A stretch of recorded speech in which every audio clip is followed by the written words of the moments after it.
one of the catch-all phrases that I use a lot is fire is to dry forest as rain is to rainforest. And I could say this because now I've got 2 books on both ends of the spectrum, and I've looked at both issues. You can't have a forest without either one, depending on where you are. If you're in a dry forest system, they need fire. If you're in a wet forest system, it needs rain. The other key message of this book that's surprising a lot of people is the large fires, not only are they not ecologically catastrophic, but they have not been increasing from historical times. Time matters. And I'll talk about that in a bit. Depends on what you choose as your baseline for comparison. If you want to go back a couple of decades, yeah, it looks like it's on the upswing. But if you go back to when the Native Americans were here, when the early explorers were coming over, there was a heck of a lot more forest burning on average during those times than we see today. And we'll talk about that as well. We're also going to be turning forest policy on its head. It needs an overhaul. It needs a facelift. Before, during, and after forest fires, there's a lot of collateral damage to these ecosystems. A lot of it is by good intention. We don't want to see people, their homes burning down or lives at risk, but there's collateral damage that we'll be discussing as well. Okay, so I had to have a dinosaur picture in there. You can't have a talk without dinosaurs. And even though this is a kind of a royalty-free, tacky image there, but it kind of talks about, you know, this is a force of nature that's been around for a long time. And I always kind of laugh when I hear, wow, we haven't had a fire like this in years. Fire's been burning these forests for millennia. It's been around ever since plants have been around, and it's been shaping these ecosystems as a global force of nature. And in some places a lot differently than it used to, and we'll talk about that as well. But it's not like it's all of a sudden we've got forest fires. They've been around for a very long time. So fire is no stranger to our region. This is an interesting slide showing the number of fires in the Pacific Northwest over a 2-decade period. And you can see, or 3 decades rather, you can see how much fire we have. You know, the forests in our region, the dry forests, were born to burn. And they do quite well after a forest fire, by and large. And so this is what the book really is about. It's talking about the need for a shift, a paradigm shift in the way we look at the world through the lens of fire, the language that we use, the way we treat fires before, during, and after an event. And it's a synthesis of the remarkable phoenix and how it arises out of the ashes. And it's to open up new dialogue around these fires. And as I mentioned, a bunch of scientists that I was surrounded by helped with this. Now you might be asking yourself, what does severity mean? And so when a fire happens, we classify it based on how hot the burn was. That's intensity, the heat thrown off by the fire, and that ranges from the top slide there, low, to the bottom, high. And that could be measured by the heat given off by the fire. And then there are the effects on the vegetation. And in this case, intensity begets burn severity. So the hotter the fire is burning, the more severe the effect is on the vegetation. Correspondingly, the less intense burns give you lower effects on the vegetation. And what we like to look at is the mixed severity that you see in this slide behind me. The M for moderate, the L and the U meaning low to unburned, and the high and high severity. Those are the effects on the vegetation. When an ecologist sees this, man, this is like a gravy train. This is habitat for wildlife. This kind of mosaic, this heterogeneity, is what really drives a lot of biodiversity in these fire-adapted forests. And you're going to see some of that. So we like to use this term, pyrodiversity begets biodiversity. Essentially, it's that mosaic pattern that I showed you. You can see the different burn severities that I put on the slide here, high, medium, unburned, and low. And when you've got that kind of mixture, you've got a lot of really great wildlife habitat. This is from the BISCUIT fire in Southwest Oregon. I took this photo 10 years after the burn. And this is after Senator Smith at the time said, oh my God, it's a moonscape, it'll never come back. It'll never be a forest again. And you know, lo and behold, at least 10 years after, you see a lot of plants coming back in this burn area. Same thing for the rim fire down in the Sierra, just outside of Yosemite National Park. Same calls, moonscape, catastrophe, the forest will never come back, and I'll show you later on, we've had field crews on the ground actually seeing something very different. And this kind of mosaic pattern, great wildlife habitat. You got habitat in there for old growth species in the areas that were lightly burned, and habitat in there for the species that come in when a new forest is developing, and everything in between. This is what we like to see in nature. And the nature, variety is a good thing. Variety is the spice of life, and is the spice of biodiversity. And you know, I'm sure you're familiar with this one out by Mount Hood. Same kind of pattern. Mixed severity burn, all kinds of different fire-affected vegetation in there, and wonderful habitat for wildlife. Certainly not an ecological catastrophe. It might look that way, especially if it burned down your favorite hiking place and your campground, but you know, when you look at just the ecological effects, it's not a catastrophe. And so time since fire matters.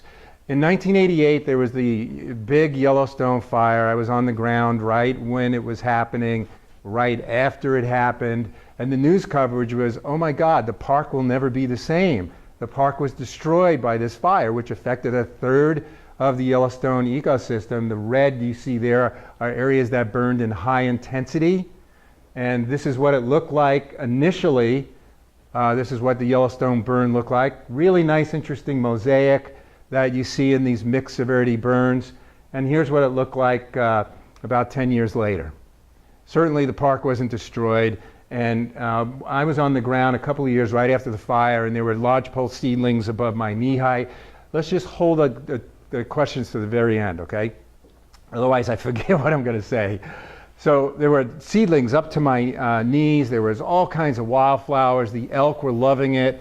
There were woodpeckers all over the place. The park wasn't destroyed. Time since fire matters. If you go in right after the event, it looks like a catastrophe. It's blackened, the soils are cooked, there's no life on the ground. If you come back sometimes as soon as the next spring, it's incredibly alive, and you'll see that in some of the other pictures.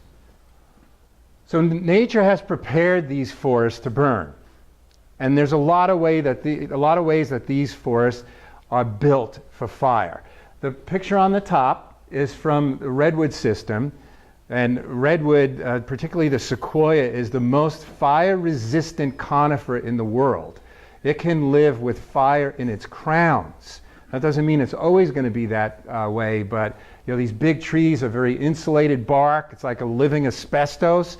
The fire comes in, hits the bark, keeps going, tree survives, and actually does a nice job of clearing out the understory, so you get these sequoia seedlings that come back that depend on the fire. That's called fire resistance, when you have something like insulated bark. Then you've got resilience, the ability of the forest to come back after a forest fire. Lodgepole pine seedlings, knobcone pine seedlings in our region need intense fire to burst open their cones. The seeds cover the ground, come right out of the ashes. That's how it regenerates. Without fire, you don't have a regenerating system. Resilience and resistance is part of the story of Born to Burn. Okay, so you look at these two slides, the first thing you may think, oh man, that's a beautiful forest on this side. Wow, that's a really neat place to go hiking. So's this one. Now, it might not look like that right after the burn, but I guarantee you come back a year or two and that place is going to have very high levels of bird richness and all kinds of other critters in it, and that's what we see in nature. And again, if I showed images to people and didn't tell them, you know, which do you like, the green or the black, and I guarantee you about everybody would say the green forest. Both are important, and I'll show you why. So here's what we see in the studies and the data that have been done in many places around the world. If you graph the complexity of the forest on one axis and the number of species on the other axis, we have very high levels of biodiversity in the forest that just burned, which is very similar to the levels of biodiversity we see in the much more celebrated old-growth forests. They're just different critters that occupy both ends of that successional gradient. A lot of people know the best places to go get morels is in a burn area. all kinds of insects, bats, birds, woodpeckers, deer, wonderful wildflowers, butterflies. The place is just alive. It's alive with sounds. It's alive with nature rejuvenating itself. Not a catastrophe. And so what we were able to do is we put together this letter that was signed by over 250 scientists, sent it off to members of Congress that were involved in passing a really bad bill in the House back in 2013 after the rimfire burn to basically suspend most of the nation's environmental laws so they can get in there and salvage log after the fire. It's happening again. The House is going to be voting on this tomorrow, I believe, at a committee to pass another bill that would suspend environmental laws to go into these areas, salvage log them, and plant them because they view that as a catastrophe. So, but this letter had a lot to do with slowing that down, and we're going to be sending a new one real soon to Congress with the same kind of message. So if I had to pick a species that would symbolize these burn areas, if I had to pick the spotted owl of burned areas, my favorite would be the blackback woodpecker. You're going to see a film of this at the very end. Notice that coloration of its back. Notice the coloration of the charred tree. It was born to be in these forests. It comes back right after the burn. And it'll stay in those forests and nest in those forests, feed on the beetle grubs for about 4 to 5 years. And then it'll move on to the next burn area because it really likes the young stuff coming back, the area that has been then affected by beetle grubs that is within the first 4 or 5 years after a forest fire, then it's gone. The map you see on the right there is the Sierra system showing how little habitat in black is left for that species because of fire suppression and post-fire logging has eliminated its habitat. It's now under consideration for the Endangered Species Act protections because populations have been crashing because of the suppression and salvage logging that's happening. So it would be a really good indicator species of the complexity of these forests because they don't occur when we log. So here is an interesting finding. Spotted owls, everybody knows they occur in old growth forests. What's really been a surprise finding is that the species also uses these burned areas more than we thought. And what we're finding across the 3 subspecies, the California, the Mexican, and somewhat the northern spotted owl, although we know less about that species in burn areas, is they will nest and roost in burn patches and they will forage in the high intensity burn patches. So as long as there's enough unburned patches in a big fire, a mosaic, they'll hang out and they'll nest. So they kind of look at those live trees as their bedroom and they look at the burned trees as their kitchen because that's where the prey is. The vegetation's coming back, small mammals are coming back, the kitchen's open for business. So that's what we're seeing with this species. It may be more resilient to forest fires than we think, it's not very resilient to post-fire logging. That's really the big concern is when you take out the habitat or if the fires start to increase to the point where it outpaces the old growth that's eventually coming in from forest succession, then we have a problem. But right now it doesn't seem to be a problem for this species. So here's the next big thing on everybody's mind. Are the really big fires increasing across the West? You hear the term mega fire and big fire and large fire. And so we tried to define this because it means a lot of different things to just about everybody. Some people define big fires as 2,000 acres. Some of them define big fires as watershed scale fires. So we used an ecological definition and said, okay, we're only going to look at big fires greater than 120,000 acres. Those are the really big ones. Let's take a look and see if those are on the increase.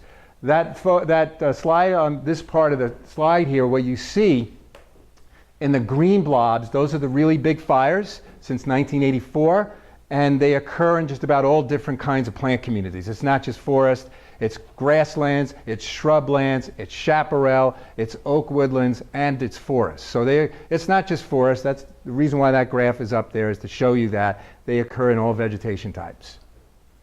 Okay, so we've got some data. We can go back and take a look at these really big fires since 1997. No trend there. So no trend since 1997.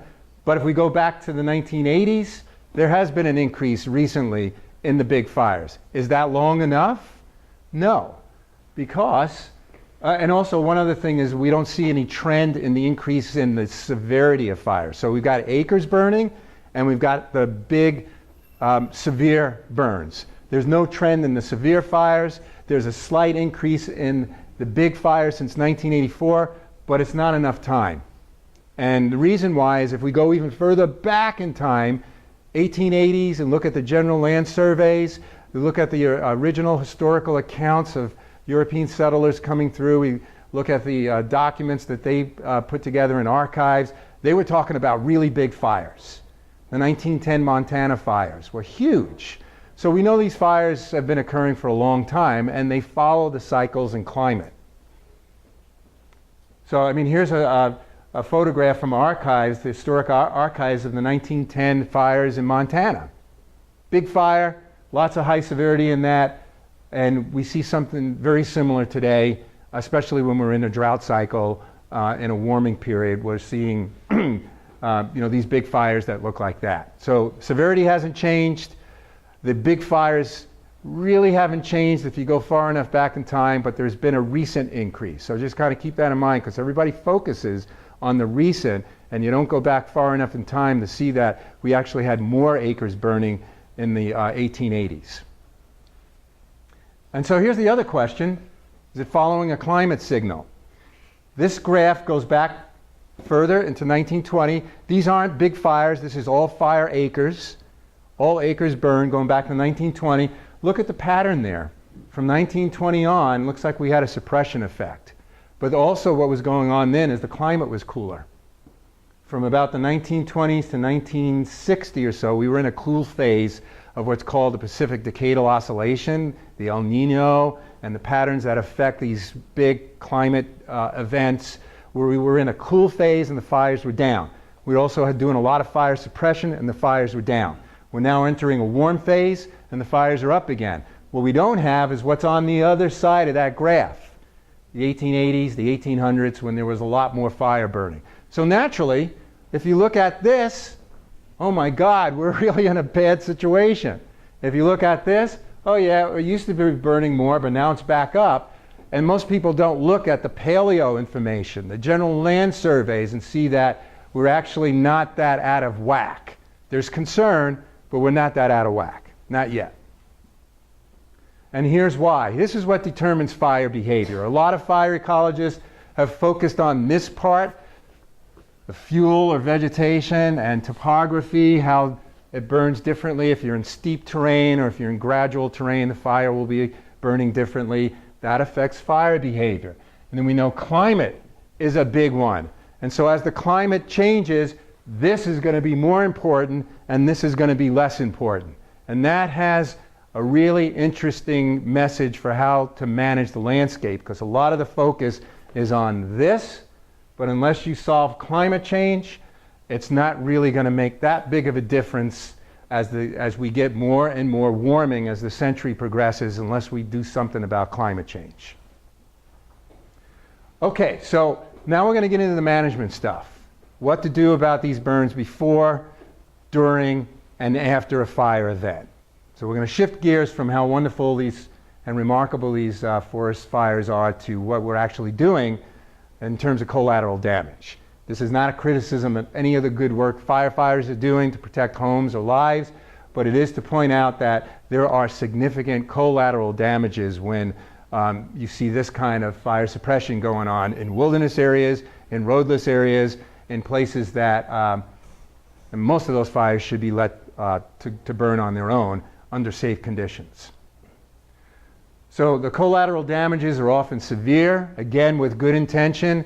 We're worried about homes, we're worried about lives, but there are very big collateral damages that we're seeing, and especially from the dumping of aerial retardants, which are toxic to watersheds, toxic to amphibians, and you can see the rising costs of fire suppression.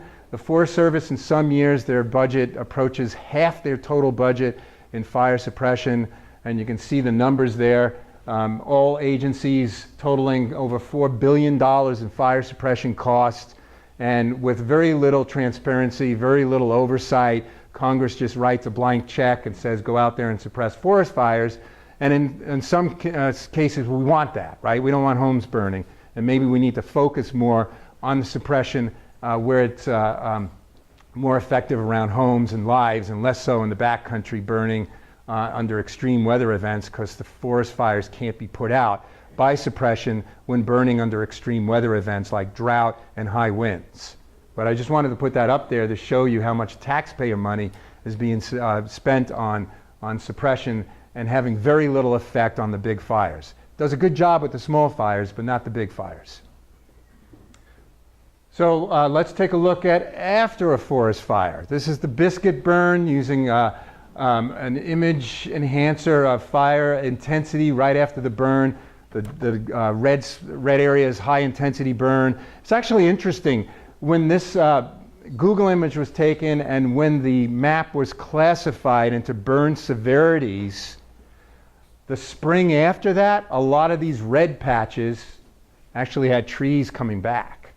So you need to go back and remap those the spring after a forest fire, because a lot of those trees that are classified by remote sensing are classified as dead, but they're not dead yet, to use the Monty Python phrase, I'm not dead yet.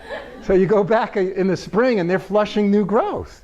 But the satellite imagery in the fall, when the fire was burning, caught the brown needles, classified it as dead, when in fact the trees, a lot of them were actually alive. And we're seeing that in a lot of places like the Sierra. We saw it in the BISCUIT and a few other forest fires, that you got to come back in the spring and reclassify these maps, because they're not the best way to classify fires. So again, looking at the BISCUIT, this is really an interesting slide that I want to show you here. I took this picture in 2002. This is a late successional reserve that was supposed to be protected for spotted owls under the Northwest Forest Plan. Post-fire logging, 10 years later, not much conifer regeneration. Not much has come back. Here's right upslope of that is a botanical area. You notice the big trees are still there. Not any logging. Look at the kind of conifer regeneration that's come back. Now they say they need to do this because the forest can't come back unless they come back and plant. This was planted and it didn't come back. And a lot of that has to do with the soil conditions, the exposure to sunlight. These dead trees are providing some shade. They're like a big umbrella out there for these little seedlings so they don't get cooked in the sunlight. You take that away and you've lost that connection between life and death in the forest. That's part of that whole dynamic of change that allows you to have the new forest that comes back after a forest fire. And we take out the most important elements. Another thing that post-fire logging will do is it'll leave behind the little stuff. These slash piles, we know that when a reburn occurs, which happened in the BISCUIT, it was salvage logged in a portion in 1987. And then the fire went through the same area in 2002, and it just cooked. It blew up because of the slash that's left behind, the small material. Now you can get rid of that slash, you can burn it, and you can do this, which can have impacts to soils, which are at a very fragile state to begin with. It takes more than a human lifetime for soils to actually have enough of the humus and the richness in them to support a forest. And this kind of activity, especially if it's on steep slopes, can have decades of impacts to soils. Okay, and here's a rimfire. Yosemite National Park is out here. This is a 2013 Google image. You can see the smoke from the rimfire that was burning. You can see the size of the fire perimeter. Over 257,000 acres were burning in that fire. What I often hear is, oh, if we only could log the forest to reduce the fuels, the fires wouldn't burn as intensely. Take a look at that image. And so we haven't finished the analysis yet, but the preliminary work we've done on the rimfire shows that the hottest burn intensities occurred in the areas that were heavily logged. They burn the hottest. We've seen that in a couple of other places, like the Klamath-Siskiyou ecoregion down in southwest Oregon, Northern California. The fires burn uncharacteristically hot when they hit the slash, when they hit the plantations, the trees are densely packed. It's like kindling to the fire, and that's actually doing the reverse of what they're trying to prevent.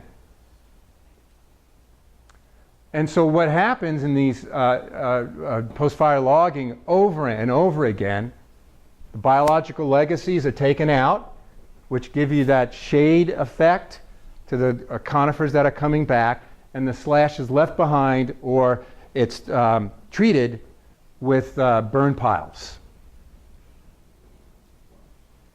So here's a really interesting, cool stuff that we've been finding in the rim fire. We heard right about the time the rim fire, the Forest Service did a field tour. We went out on the field tour. They said, oh my God, the burn was so intense in these areas, the trees aren't going to come back. In the really intense burn patches, we're not going to have conifer establishment.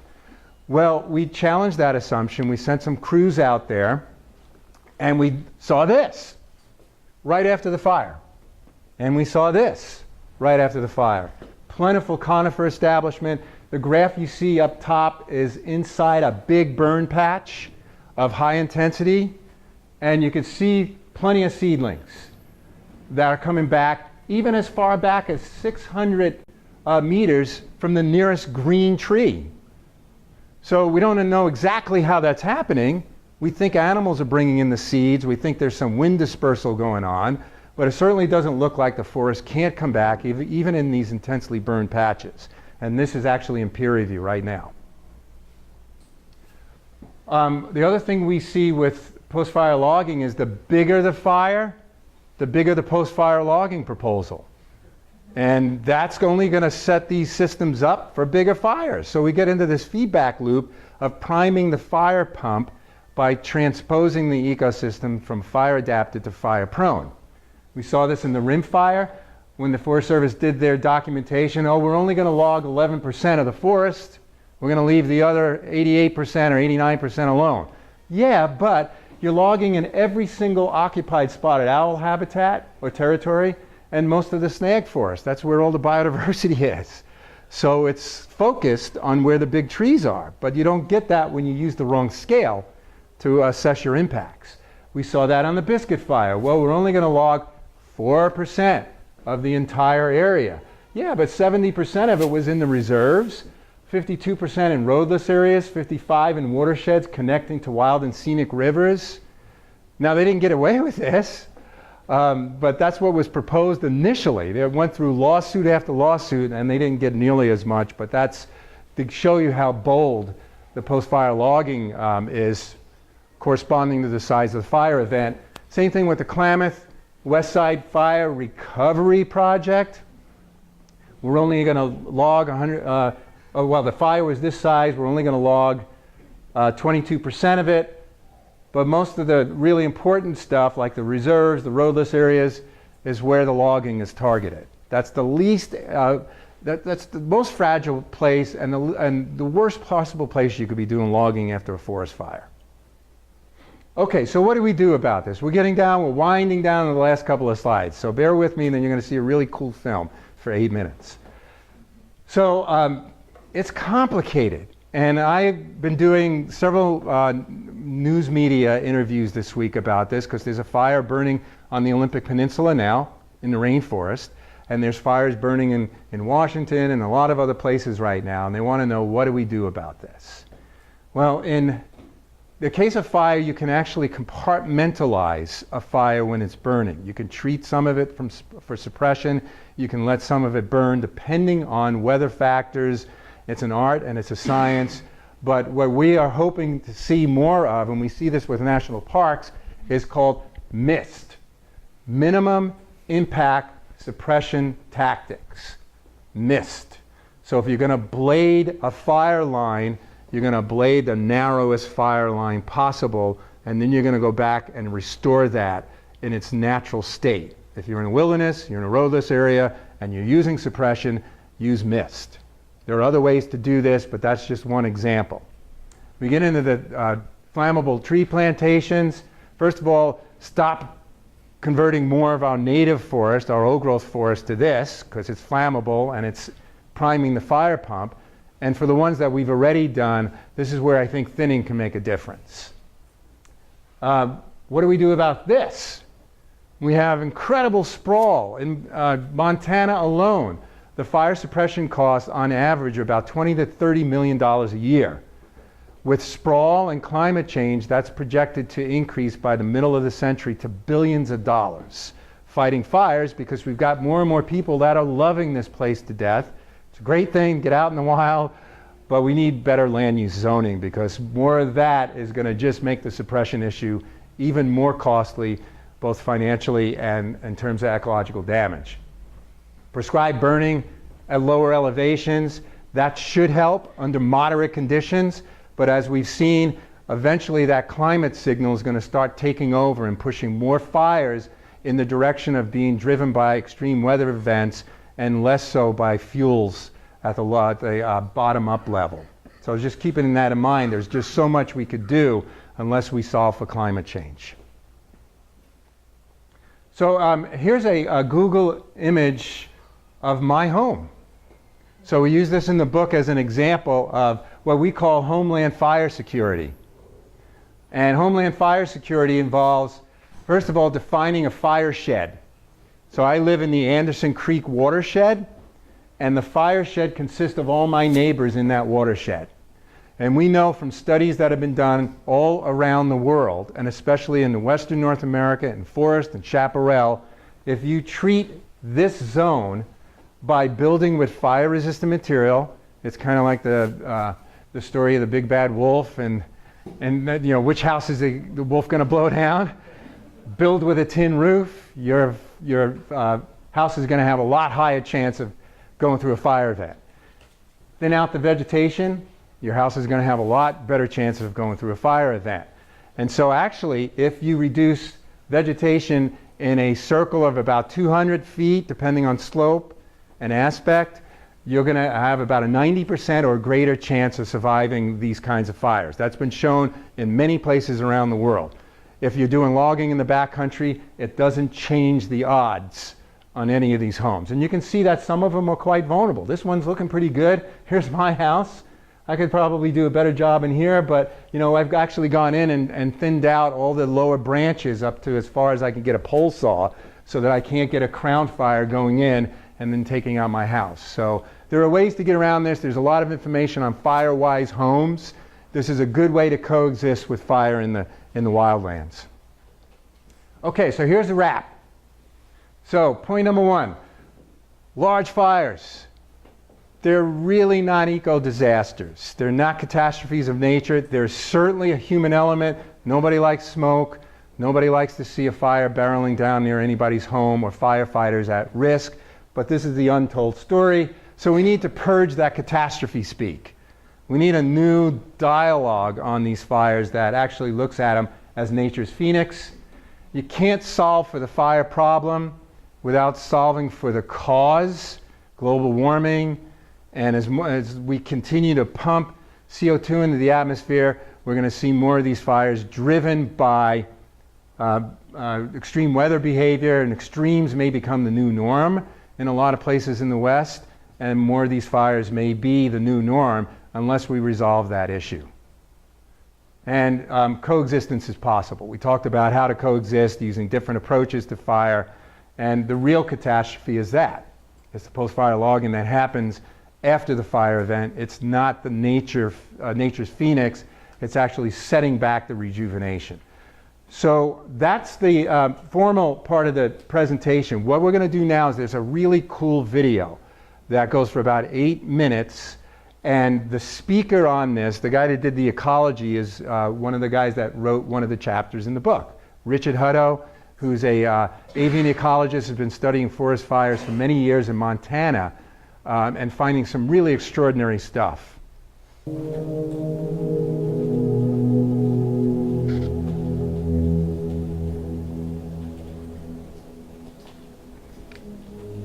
7 miles in 35 minutes, and it left everything on fire at once. The heat's just unbelievable. It's so hot it's melted steel. It is an ember storm. It is blindness. It is choking. Fire is chaos.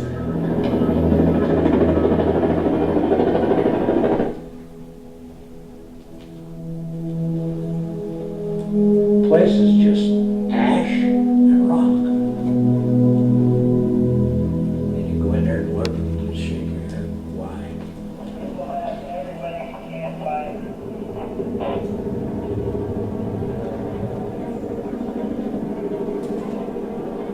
serious concern would be rapid moving fire through the valley. And we were given a direction through the delegation of authority to the incident commander on how to go about managing. Have been to protect private property over to the west, but not at the expense of public safety or personnel safety. Most community government sides key. Local government Much of that regarding efforts last weekend.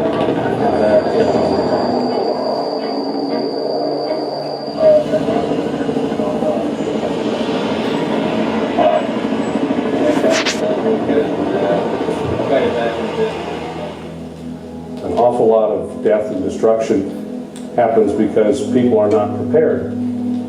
That is a tragedy that comes from chaos. Tanker 454, Russell out at Washington. 454, go ahead, you feel like you'll be able to hit the target that we need?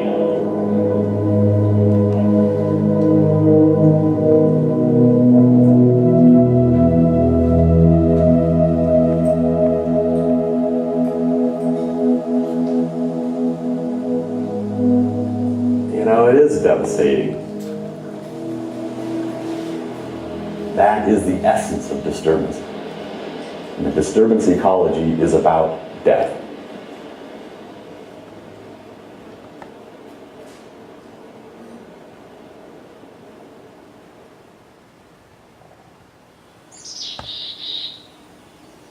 If you apply a natural source, a natural process like fire to a natural system, you're likely to yield a natural result. The ground looks pretty much like a blackened carpet, but it isn't long before you begin seeing things sprouting up. It's amazing. There's some plants that'll have seeds that'll sit waiting for this opportunity to germinate and throw out another generation.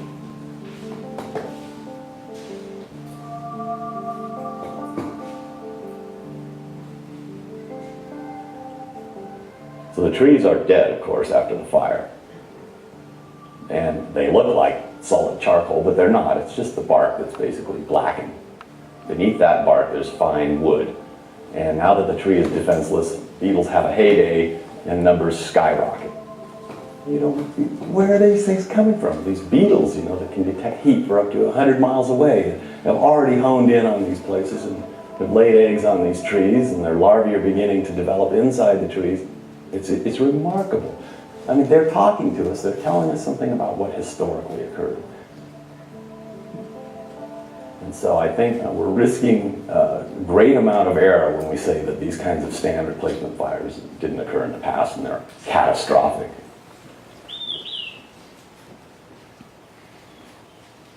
Most of these animals travel a great distance to get into these burns. Boreal toads come into these burns by the hundreds, sometimes by the thousands. We're not sure why they're here. It's probably the food, but we don't really know. There is so much to learn about these burned forests.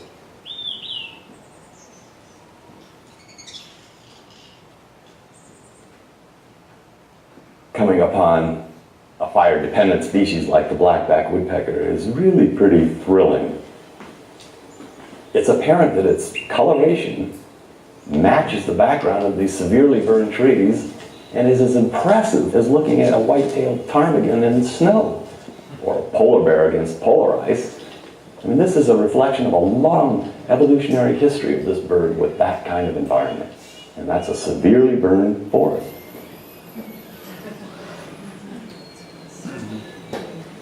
It's been talked about since the turn of the century.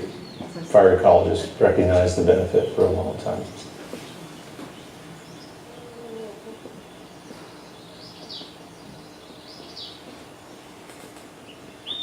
In the wilderness, we have chosen to not suppress all the fires, and what we've seen out there is it's created this mosaic of different fire patterns from different years, and then what we see over time is that the next fire that starts poses less of a risk because it burns into an old fire scar.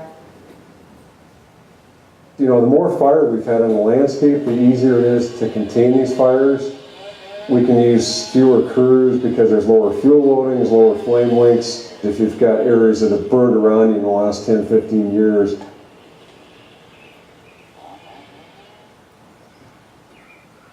The newer the fire, say a fire from 2 years ago, would be just impenetrable by a new fire.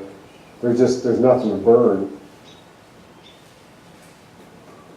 So we have tons of beetle larvae now developing in these dead trees. And this is why these woodpeckers come into the burned forest. The main prey item for these woodpeckers that come in are not the bark beetles that are just beneath the bark, but the wood-boring beetles. These burrow deeper into the tree. While they're in the trees, they can get pretty big, like you know, an inch long or something like that. I mean, these grubs are fantastic food. The beetle larvae take 2 to 3 years to mature, then emerge, and then kind of the game's over. And so the blackback woodpeckers have to find some other place, basically, and that's a severely burned forest.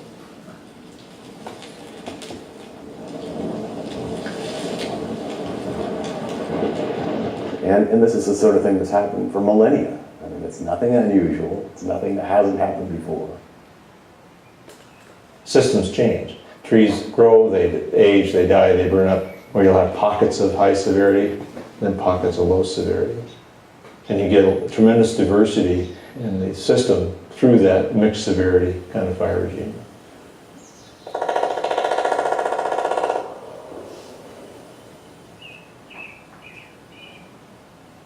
These burns are a hot spot for butterflies. Some of these burns have 3 and 4 times the number of species than an unburned forest. It's pretty amazing. There's a whole suite of biological plays being carried out in this landscape. And you can begin to feel the energy of the early years just after fire.